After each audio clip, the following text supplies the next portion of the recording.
Welcome to Two Angry Men, the newest podcast with Los Angeles Magazine's own Mark Geragos and TMZ's Harvey Levin, where the two get together and talk about the biggest legal stories of the day. Enjoy. It was obviously rigged. Anybody who watched it, talk to any, don't believe me, talk to any of the family members. It was unbelievable what a just shit show this was. Welcome to the Two Angry Men podcast, and I will tell you, I can vouch that there is definitely one angry man. Mark Geragos represents the Menendez Brothers. They were both denied parole today. You, my friend, are clearly pissed off.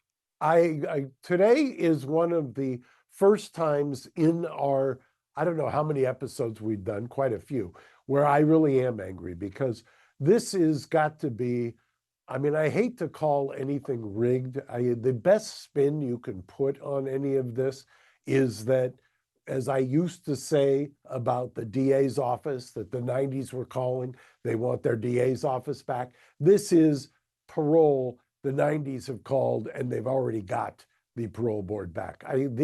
You've done the research, Harvey. You tell me, so that it doesn't sound like somebody who's trying to spin anything. You tell me, did you find in Lyle's packet, which was voluminous, 36 years in custody, over 30 years at the prison, did you find any violence whatsoever? No, and it really shocked me because I was surprised at what came out with Erik, and I thought, I wonder if Lyle is going to look the same. And to me, it was basically a bunch of cell phone violations.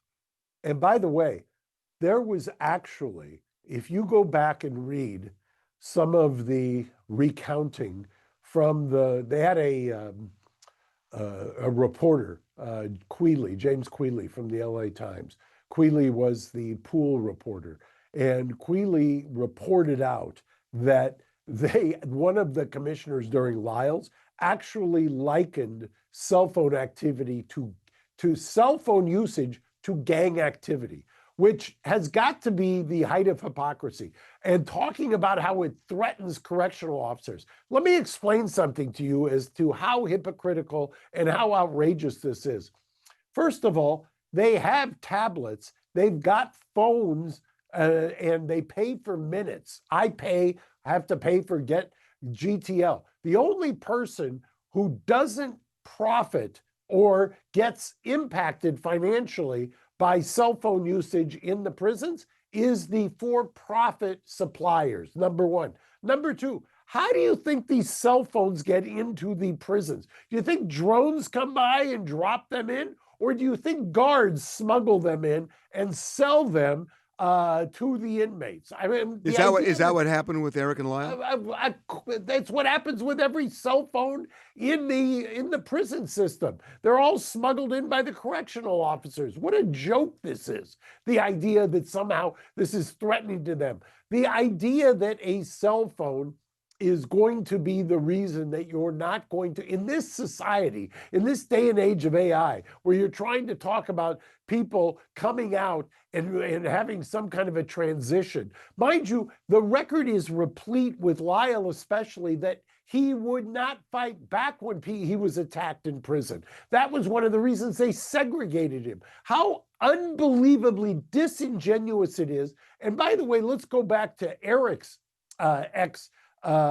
his Thursday hearing the day before yesterday by a commissioner who came in there loaded for bear, who, by the way, is a former Kern County deputy DA, who is, to say the least, not a fan of George Gascon, who was the person who initiated the resentencing, who then comes out and starts talking about whether Erik committed a burglary and focused on burglaries before the killings of his parents, and then focuses on a tax scheme that he engaged in 14 years ago, and basically poo-poos anything, didn't ask a single question about reentry plans, didn't ask a single question about anything else except wanted to lecture him on cell phones.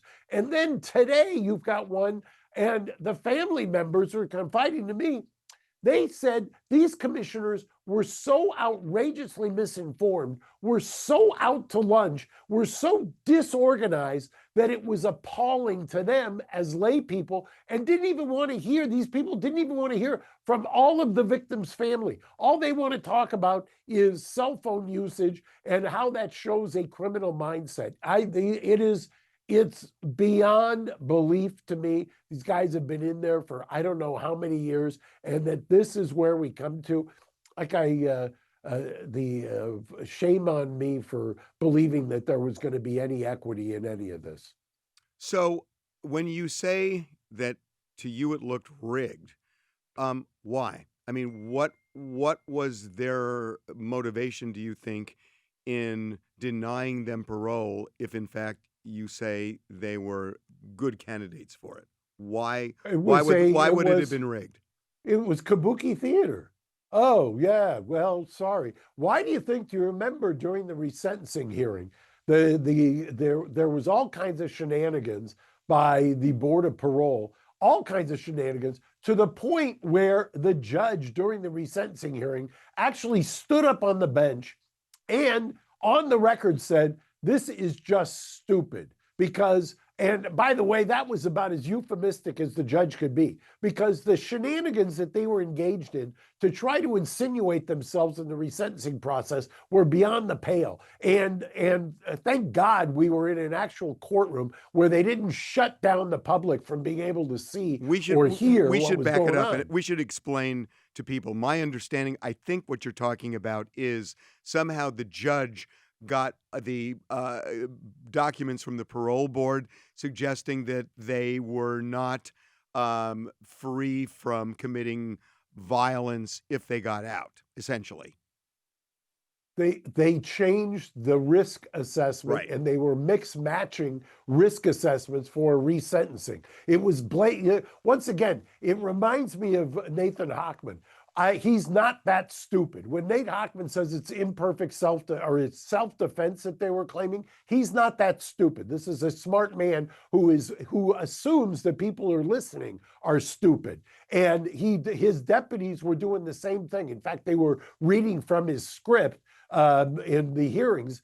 And I understand now why the parole board was so adamant about keeping the public from seeing this. If the public saw the shenanigans that were happening during these hearings, there would be a revolution. Nobody would believe that this star chamber was happening in the US in 2025. It was unbelievable what a just shit show this was for these people to be conducting, and to be so ill-prepared, so out to lunch. And I should have known. It's really my fault. This is on me.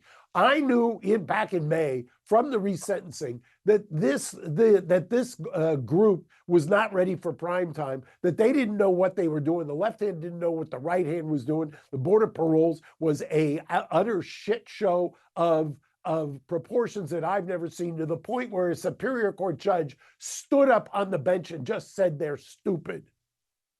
So paint me more of a picture of that isn't adamant enough. I'm not angry. No. I can't get you angry. Oh, By no, the way, no. Where was the press during all of this? Well, they kept us out. They kept us out. And whatever happened to the old days? Do you remember, Harvey? Yeah. No, I know. 24 years ago, I tried Winona Ryder's case in Beverly Hills. Do you remember that? You were around. It's how we met. Exactly. Well, we met before that. Well, but you don't remember. But we worked together. Yes. Well, I will tell you, the Court of Appeal in that case used to reverse Judge Eldon Fox by fax. Do you remember that? Yep. He would say something's not coming in. I swear to God, the press would come in, they'd file something, it would get reversed. Yep. It'd get reversed by fax machine. Yep. From the Court of Appeal. Here, they do everything possible to cloak this kangaroo court in shrouded in secrecy, and then come out and, whoa, well, what about this? Do you know that one of the commissioners actually asked today why, I swear to God, you can't make this up, was the fact that Lyle bought a Porsche after the parents were killed and Eric brought a Jeep, show the difference in their personality characteristics? That was a legitimate question. Not what have you done? Not Lyle, why is it that when people were attacking you in prison, you didn't get violent? Why is it, Lyle, that we don't have a single violent incident in 30 years in these prison system? Why is it that you've done this great work with the Green Space program and mentorship, and there's all kinds of people who talk about what kind of great work you do? But no, I want to know, back then when you were a 21-year-old who had just killed your parents, why did you buy a Porsche and not a Jeep? That was a legit, serious question. That's why they didn't want this to be public, because if the public saw this, they would just be beyond themselves. So, did they distinguish, again, because we weren't there, did they in any way treat Erik differently from Lyle? Because with Erik, look, and I'm not judging because I don't know all the facts because I haven't seen the file. But with Erik, there were things. There was some violence. There was some conduct during visiting hours. And I'm not saying it justifies denying parole. He touched his wife. Visitor. Yeah, he touched his wife. God forbid. No, I get it. Well, how are we going to let him out into society? He touched his wife. I know. I mean, they use the cell phone. He touched his wife. Hold the presses. Let's keep him in prison at $95,000 a year for another 3 years. Yeah, I mean, this is insanity. It's literally insane.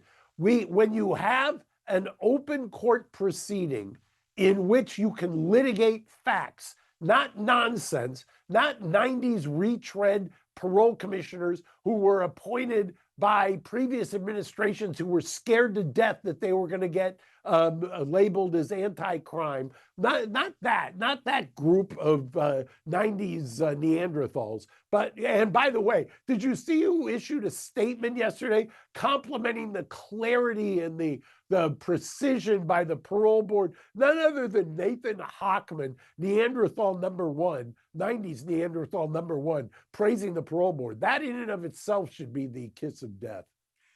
So you say they walked in with a predetermined conclusion, right? Oh, yeah. The guy who did the hearing for Erik purposely took himself off of Lyle and somehow managed to get himself assigned to Erik, and he came out loaded for bear. I mean, explain that. And you can't do that in court. If you do that in a real court, where you're not hiding behind some shroud of secrecy, you have remedies for that. You can say, hey, wait a second, judge, why are you here? How did you get here? I didn't sign up for you. You're not the person who was supposed to be here. Why all of a sudden did you switch?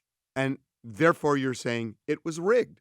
I mean, it was obviously rigged. Anybody who watched it, don't believe me, talk to any of the family members. The only person who attended that hearing who didn't think it was rigged was the DA's office. And you want to know the truth? If you got them, and there was only one DA present at each hearing, so only two others. If you got them and injected them with truth serum, they would admit it was rigged too. They didn't know. They were just method actors in a preordained script. This was nonsense. So total nonsense. Why? But why? It doesn't. Why? I don't. It's no. You gotta have. I mean, why? I'm not. Listen, I'm not arguing this with you. I'm really. I want to know because you were there. Why do you think? I wasn't there. Well, you were watching. Yeah, I wasn't. I'm not going to say anything. Why? All I will tell you is why do you think? Why, Harvey? You tell me.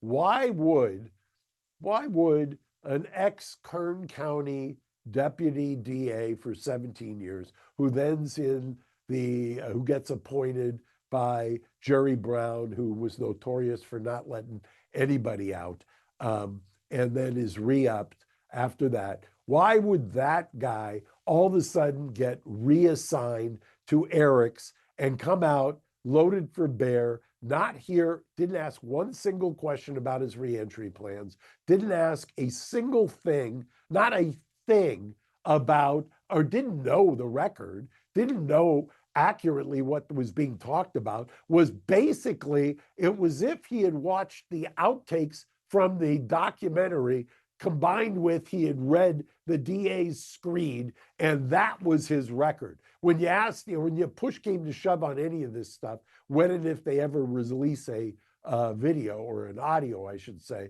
you'll see exactly what I mean. But I'm going to ask you, I'm going to push it back on you. Why am I the only angry man? You've talked to these guys. You're a pretty good judge of character. You're a pretty good judge of authenticity. You tell me if you think these guys are a threat for even a minute. Yeah, I mean, look, I have spent I've had several conversations with them, and I didn't see any of that. That's just the way I feel. And I'm trying to get at something with you, and what I'm wondering is, was the motivation for denying them parole without really listening to anything that they had done to better themselves, was the motivation that the killing was enough, that let them rot in prison? I mean, is that what underlies all of this? It's obvious. They were reading from the DA script, which is not surprising because the parole board is filled. By the way, the guy, this will tell you all you need to know. The guy who ruled Erik was unsuitable, okay, that commissioner, guess who he just previously, coincidentally out of nowhere, assigned himself to Erik, or got assigned to Erik. Guess who he previously ruled was suitable? I'm going to guess Patricia Krenwinkel. Worse. Who? Sirhan? Sirhan. Yeah. The guy, we're talking about this kind of judgment. Sirhan, suitable. Erik Menendez, unsuitable. He's the guy that recommended parole for Sirhan? You have a producer with you right now? Yeah. Tell him to look it up. Look it up. Holy smokes. That guy. Because by the way, I was at the Ambassador Hotel the night Robert Kennedy was assassinated. I remember you telling me. So I have a history here.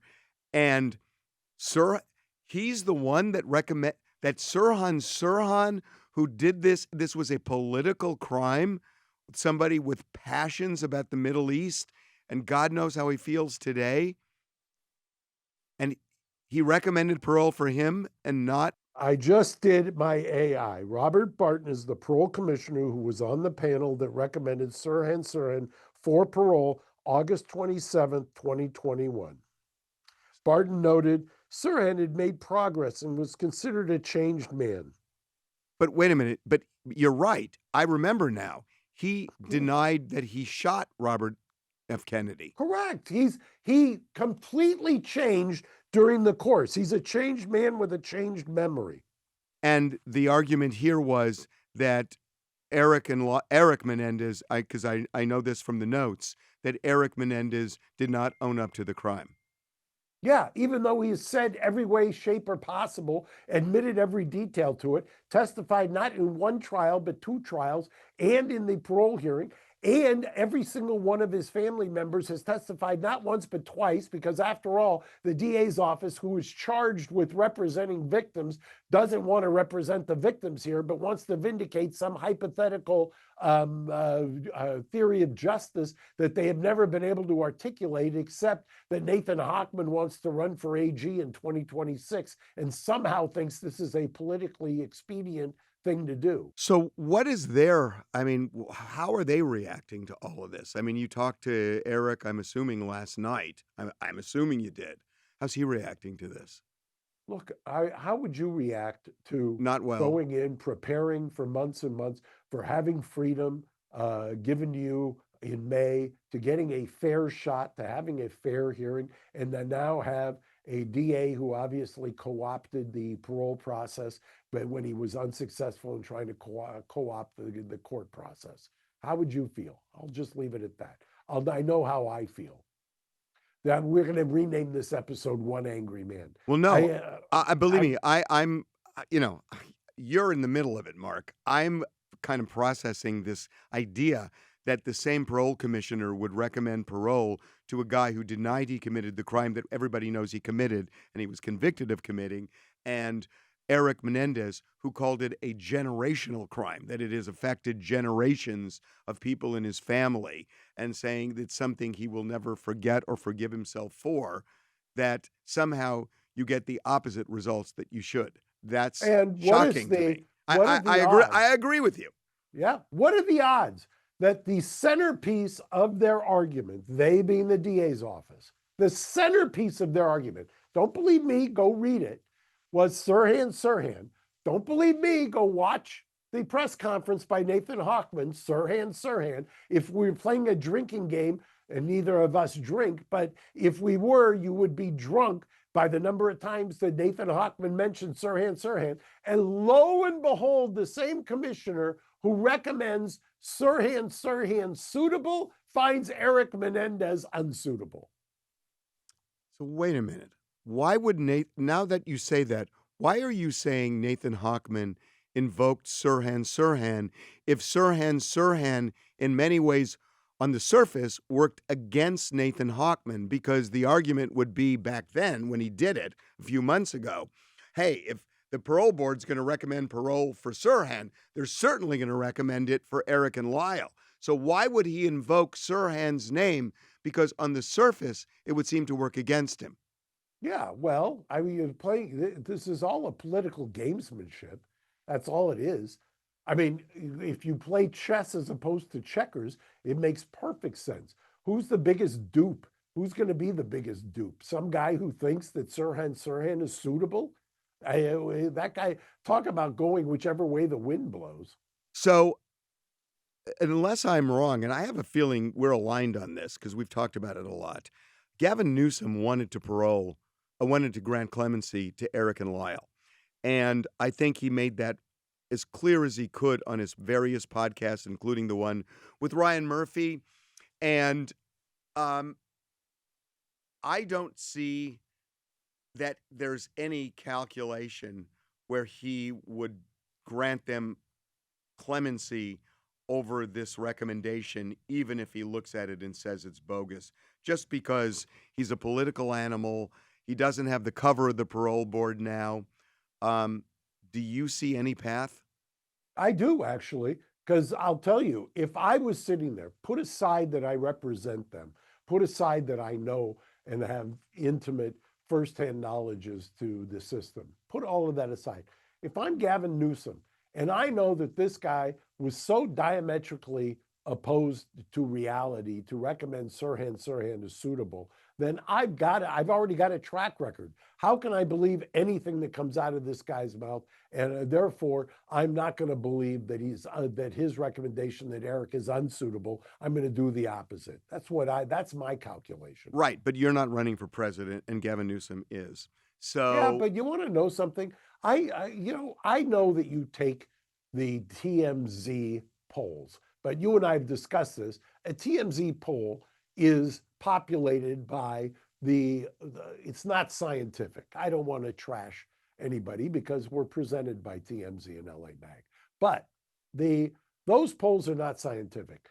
If you were to just take the demographic, if you want to get political here, and the demographic of 16 or 17 to 29, and did a poll on this and presented them with the idea, the poll participants with the idea that a jury had heard evidence in a courtroom of the sexual abuse, and more than half of those jurors who heard the evidence said it mitigated the murder to manslaughter. Yeah. If you were to ask those people, I think you would find not the 80% TMZ unscientific poll. I think you would find 80% would say, what the hell, well, are you guys smoking something? Of course it should be manslaughter. And I know you've looked at the poll, and I agree with you, we're not scientific, but a lot of times we really do align with Gallup and other polls. And I don't think it's necessarily 80-20, but I think it's look, Mark, let's get real. You know, and I know that the majority of people have a real problem with Kitty. And that's the buzzkill, that they can look at Jose and they can say, you know what, I kind of believe them, or I believe them, and it does mitigate.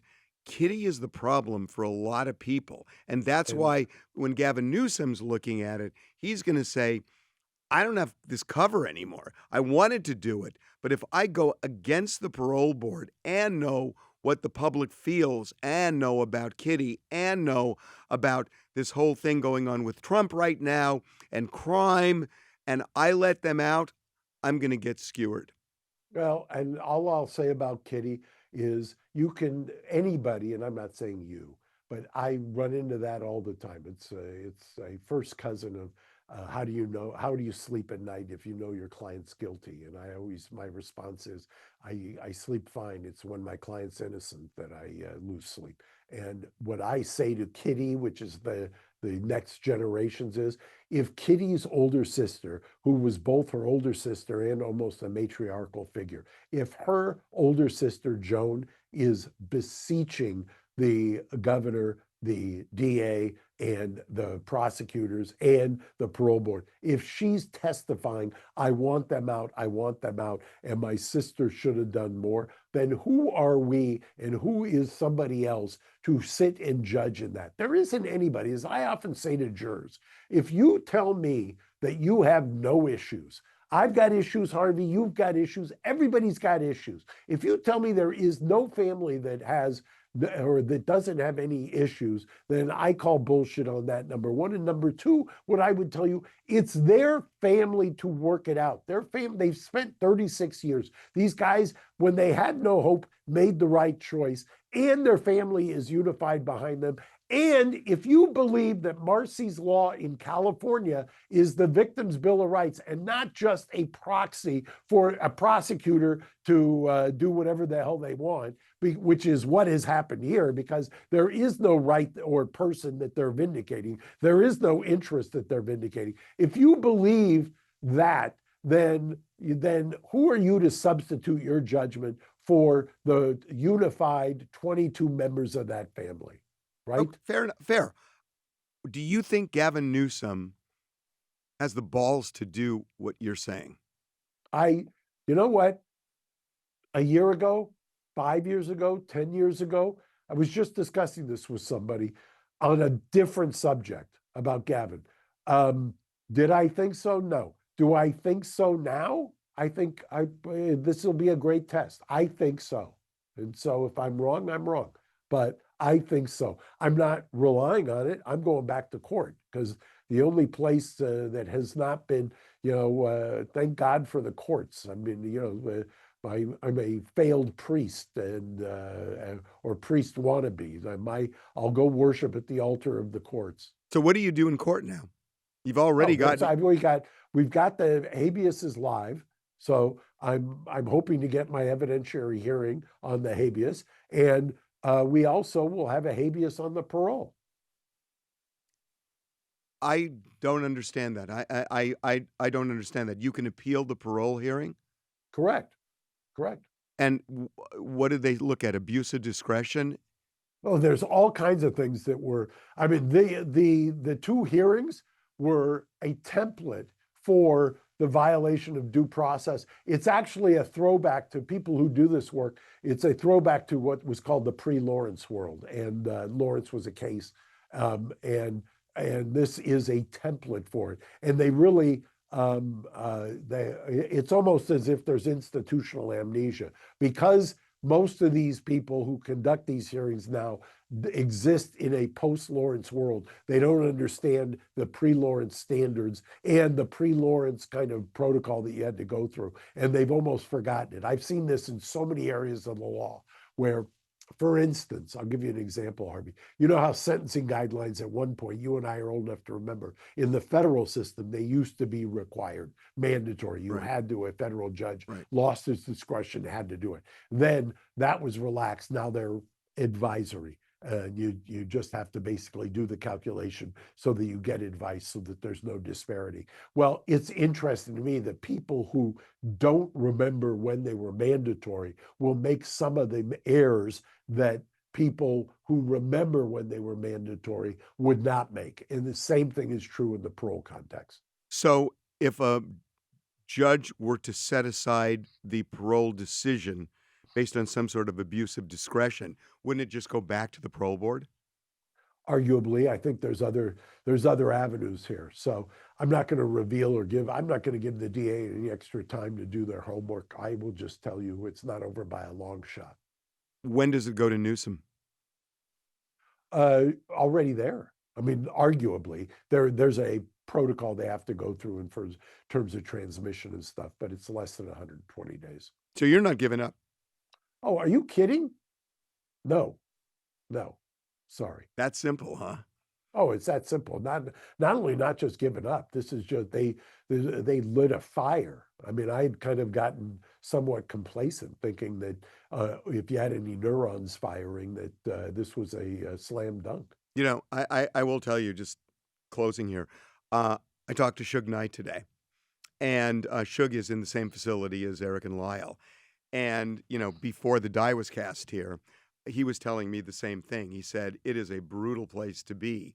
And the idea that you could walk away without any violation after 3.5 decades is absurd. And if somebody gets in a fight, that's called normal.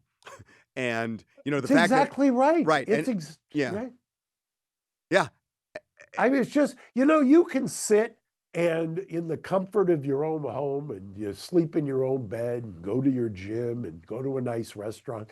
You tell me if you place yourself, and then I know the trolls are going to say, well, they placed themselves there by what they did. I get that. I get that totally. But stop, at least be consistent. Once they're there, once they've been sentenced, once they've spent 35 years behind bars, 36 years since the incident 3 days ago was the anniversary, 36 years. And this idea that somehow you're going to talk about something that they did 38 years ago as informing your decision as to whether they're suitable now, I call bullshit. You know, let's leave it at that.